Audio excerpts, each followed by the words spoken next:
Adlaw nga Domingo karon mga kaigsuunan, petsa 21 sa bulan sa Marso, tuig 2021. Karon ang ikalima nga Domingo sa Kwaresma. Ang pagbasa kinutlo gikan sa Ebanghelyo sumala ni San Juan, kapitulo 12, bersikulo 20 ngadto sa 33. May pipila ka mga Grego ang miuban sa mga nanungas ngadto sa Jerusalem sa panahon sa kasaulugan aron pagsimba.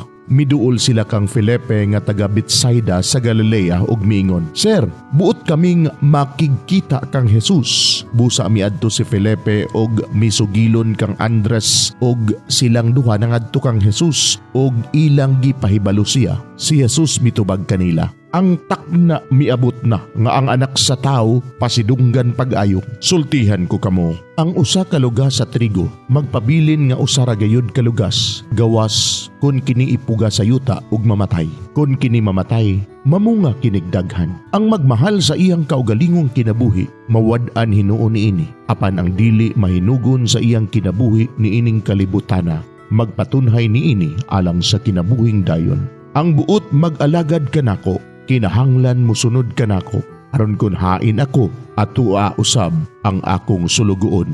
Ang akong amahan magpasidungog kaniya nga mag-alagad kanako. Nabalaka ako og unsa may akong isulti. Muingon ba ako, amahan, ayaw ipadangat kanako kining taknaa?